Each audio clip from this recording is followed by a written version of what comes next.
Scott. So Sir Peter Scott was a painter, naturalist, conservationist, founder, and first president of the World Wildlife Fund. He was a widely respected figure in the mainstream scientific community. He was also an unabashed Nessie believer. And so in 1961, he founded the Loch Ness Phenomena Investigation Bureau, and in 1975, succeeded in having a paper published in the December issue of the journal Nature, volume 258 if you want to go look it up, which is the most prestigious scientific journal in the world. 95% of all papers submitted to Nature get rejected. Scott got one through, and it was about the Loch Ness Monster.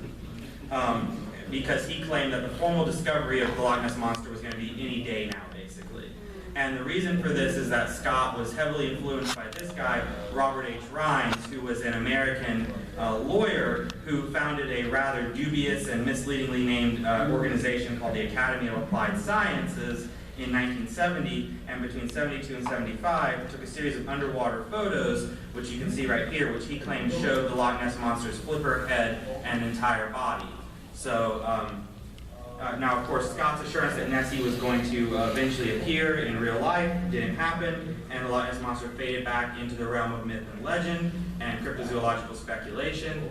But he also started, or she also started showing up in media, including kaiju media. So some notable examples of the Loch Ness Monster showing up in kaiju media include, actually the earliest that we know of is Toei's King Kong show, but that episode is lost, unfortunately. After that, you have episode 10 of Subaraya Productions' Ultraman, where Nessie is going under the alias Jiris and is played by Godzilla with a frill around his neck. But in the dialogue of the show, it's supposed to be Nessie.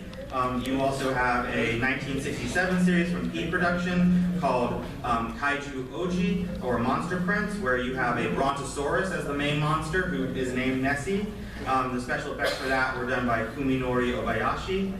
68, Nessie shows up in another Subaraya television series, Fight Mighty Jack, again as a sauropod-like monster called Zaras. Zaras would later also show up in Red Man, both the TV show and Matt Frank's comic, so that's what that stills from.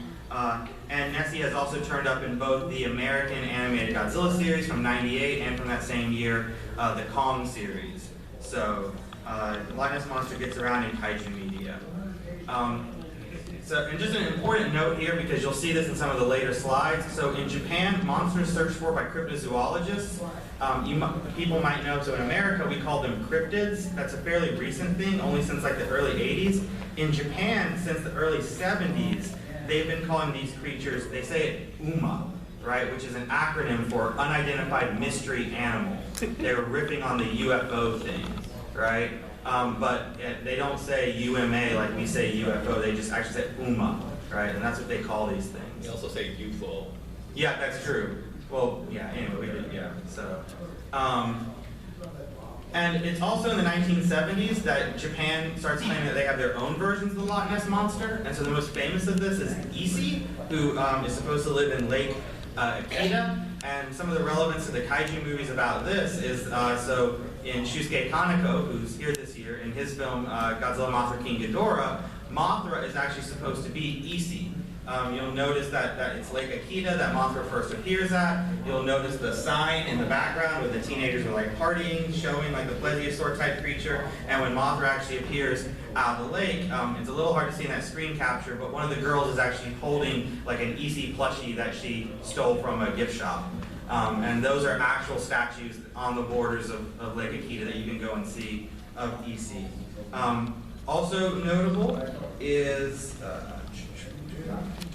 so this, the Zuibaru incident, so which happened on April 25th, 1977, and basically there was a Japanese fishing trawler, the Zuimaru. It was 30 miles off the coast of Christchurch, New Zealand, and it snagged a 33-foot-long, 4,000-pound carcass in one of its nets, hauled it to the surface. As you might be able to tell, it sort of superficially looks something like a plesiosaur. It apparently also stunk to high heaven, and so they took like a skin sample of it, some photos, and then threw it back. When the story got out to the Japanese media, they dubbed the carcass New Nessie, and it became a media sensation in Japan. There were some Japanese scientists who jumped on the idea that this thing was a plesiosaur and promoted that idea, but once the analysis was done of the skin samples, it was shown to be a basking shark. So, and unfortunately that part of the story has not been as well promoted as the plesiosaur thing. You still hear sometimes people saying it was a plesiosaur, including in the 1991 film Godzilla vs. King Ghidorah. They bring it up and they show pictures of the Zuimaru carcass. In the corner as well, Sir Peter Scott's Nessie painting that I showed earlier. And also most recently in the 2014 Godzilla film, one of the redacted opening credit sequences talks about the Zuimaru carcass, and almost every single thing that they say in that little text block is wrong, including the fact they misspelled Zuimaru. So, but it's still alive. And in an interesting case of synchronicity, right around just a few days after the Zuimaru incident, Toho released their Jaws-inspired monster movie, Legend of the Dinosaurs and Monster Birds, about a living plesiosaur and pterosaur in a lake next to Mount Fuji. And the special effects for that were also done by Kuminori Obayashi. So because of all of this, it is not surprising that there would have potentially been at one point the idea of doing a proper Loch Ness Monster kaiju movie. And so now that's what we're going to get into, and I'm going to pass things off to Kevin to get us started talking about the Loch Ness Monster movie from Toho and Hammer that never was. Yeah, so we've talked a fair bit of background on the Loch Ness Monster, but let's talk a little bit about the background of Hammer Studios in the UK. Okay, I heard a woo. That means somebody's familiar with it. Show of hands. All right, you're all old because people don't know that. But it's old at heart. Classic. Yeah, Hammer was a big deal, especially for the monster kids growing up in the cable television early days. They were regular in rotation and often part of the same people that would discover the Godzilla films on television would also discover Hammer films. In fact, Henry Saperstein, when he was getting into wanting to make a monster movie, he went to the MPAA and was like, hey, what studio makes the best monsters? And he was told, well, there's Hammer and there's Toho. And he said, okay, I'll go to Hammer. Hammer had to deal with Warner Brothers, so we went to Toho, and that's how you have Frankenstein fighting a giant octopus that nobody ever sees. But basically, the studio wasn't always a horror studio. They got started in 1934 and were sort of doing dramas and sort of film noir type of things. They did a lot of crime pictures. But they found their big success with science fiction and horror movies in the 1950s, where, I mean, Quatermass Experiment was a big one. Incidentally, Legendary has announced they're doing a remake of Quatermass, so it all comes around. Yeah, First Frankenstein was really what put them on the map in terms of, hey, these are full-color remakes of the 1930s Universal movies. So they started with Frankenstein, and then they went to Dracula, and then they had a werewolf movie, and so on and so forth. And these were in color, and they were full of blood, and they had lots of cleavage, and it was fantastic. So they sort of revolutionized the entire landscape of the horror film market at the time, and they were very influential. And you could see their mark on everything that came afterwards in the film genre. And we talked a little bit about how Hammer and Toho were both sort of the kings of monster making, and you can see a lot of parallels just sort of going through them. They both did a Frankenstein movie. They both did fewer werewolf movies than you would necessarily expect. And we talked about the Yeti a little bit, so I thought it was worth bringing up that they made two abominable snowman movies like right next to each other. The Hammer one with Peter Cushing and the Snowman movie from Toho that you can't see anywhere, unfortunately. And the whole Dracula trilogy that Toho did in the 70s is so Hammer, it hurts. Anyone you talk to about those, like, yeah, it doesn't really feel like a Toho movie, it feels like a Hammer movie, and that was very deliberate because those movies were so popular in Japan that they would film scenes in the UK just for the Japanese market. But Hammer did some other stuff as well. And they like to get into dinosaurs a little bit, which I think is fitting for the Nessie. Like, this is sort of a precursor to it. So they had a lot of these dinosaur movies that were generally done in stop motion instead of the suitmation that you'd expect from Toho. The most famous is 1 million years BC with the Ray Harryhausen special effects. And all of these movies tended to have historically accurate cave women in fur bikinis. But a producer on a lot of these was a fellow named Michael Guerreras, who was the son of the studio head, until the 1970s when he became the studio head. And he came on board Hammer at a very tumultuous time for the studio, because he basically, he took over from his dad, and then he sort of looked at like, okay, well, we've got a distributor, and the distributor said, well, your movies were really cool in the 50s, but now they're old and busted, and we don't like this like whole gothic horror thing anymore, and we're not going to make any more movies with you. It's like, we had a contract, and they said tough.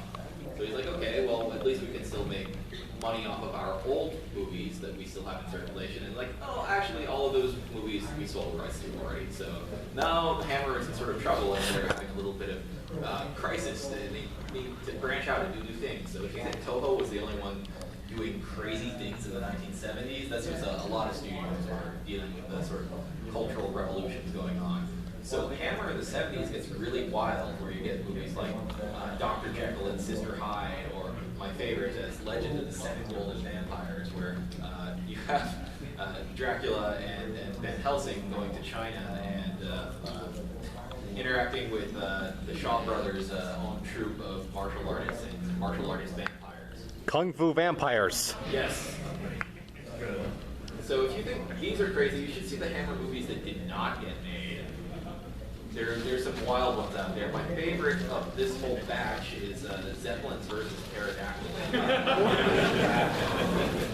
But alas, it just was not meant to be. So they had a whole ton of things on the roster in the 70s that they were really hoping to get out the door and then be their next big thing.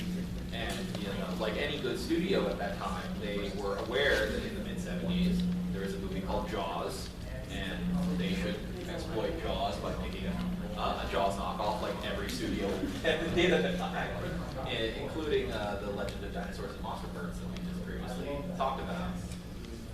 So that all brings us to Nessie. And Nessie has quite a loop-de-loop of a production history in terms of it went through many drafts with many different people attached, and we can just sort of make a quick run through of all of the different versions. So it first was sort of conceived in January of 1976, and it was a relatively quick production cycle. Basically all within 1976, and then it was about 1978 when they finally stopped work, and it wasn't necessarily going to happen anymore. So this version was written by Clark Reynolds, of previously done the Viking Queen, and we don't know if that version was actually titled Nessie at the time. It might have just been titled Monster, which is not a good title for a movie. We can't find a copy of it, unfortunately, but it was a good enough pitch that Carreras was able to go to Paradigm Films, and he approached David Frost, who famously interviewed Richard Nixon, and he sort of went up to Frost and was like, "Hey, I noticed you're making a Loch Ness Monster movie to exploit Jaws. What if we just made our movies the same movie?" And Frost was totally fine with that, so they sort of joined forces. Initially, because, you know, Hammer's history, they wanted to do this in stop motion, namely with the Jim Danforth attached. And Jim Danforth had previously been, was he nominated, or did he actually win for He was nominated. Yeah, Danforth was nominated twice for an Academy Award, one time for When Dinosaurs Ruled the Earth, but the first time was for The Seven Faces of Dr. Lao. Amazing movie. Nessie in it. Yeah. Yeah. Ironically, Danforth couldn't get on board with this project because he was busy with his stop-motion animated King Kong movie, which you can hear more about from John at some point. Yeah, because that also never happened. So